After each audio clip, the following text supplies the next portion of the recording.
Voici une courte vidéo sur 2 points qui n'avaient pas été abordés sur cette chaîne qui pourraient avoir un lien avec la fête de la Pentecôte de cette année. Ceci dans le but de vous encourager à rester prêt pour notre rencontre avec le Seigneur.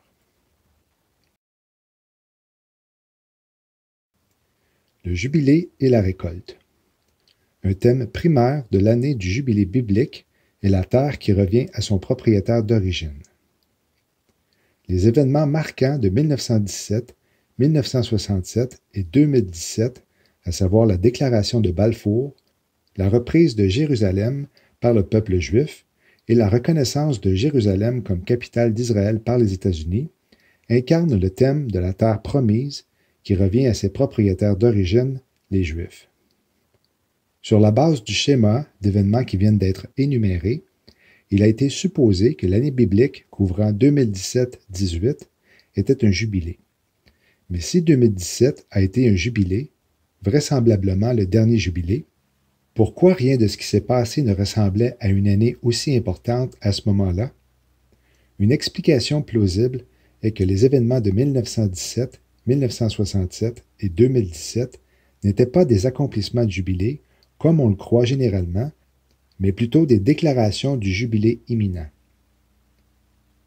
Dans Lévitique, Dieu ordonne à Israël de sonner de la trompette, déclarant effectivement le jubilé, la 50e année, à l'automne de la 49e année. La raison de l'explosion anticipée de la trompette est de donner aux gens le temps de se préparer à l'arrivée du jubilé, qui suivra le mois de Nissan suivant. En supposant que les événements de 1917, 1967 et 2017 représentent des avertissements de Dieu au sujet du jubilé imminent, il est logique qu'il les publie la 49e année conformément aux Écritures. Le jubilé, également appelé année de la rédemption, désigne figurativement l'enlèvement lorsque nos corps mortels corrompus seront rachetés. Cependant, l'enlèvement est fondamentalement une récolte. Étant donné que, selon la loi biblique, la récolte est interdite pendant l'année jubilaire, à quoi la typologie correspond-elle? La réponse peut être trouvée dans les statuts relatifs à l'offrande de grains à la fête de la moisson des semaines. Paul enseigne que l'offrande de pain cuit au four, dont la loi exige que ceux-ci soient faits avec du grain neuf, est une image de l'Église présentée devant le Seigneur lors de l'enlèvement. Étant donné que le nouveau grain ne peut être semé que le printemps suivant le jubilé, les pains cuits au four seraient disponibles pour l'offrande au plus tôt, à la 2e année après le jubilé. Ainsi, puisque les Écritures disent que Jésus vient accomplir la loi, c'est à partir de la 2e année après le jubilé que de nouveaux grains seraient disponibles pour effectuer le rituel de la moisson qui préfigure l'enlèvement.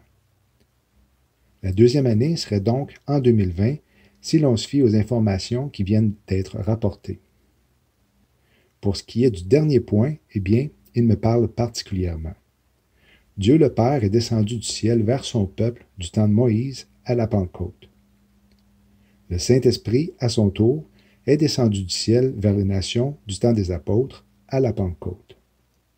Il serait facile de s'imaginer que Jésus, quant à lui, répète le même processus que son Père et le Saint-Esprit à la Pentecôte, puisque 1 Thessaloniciens nous dit que le Seigneur lui-même descendra du ciel lors de l'enlèvement.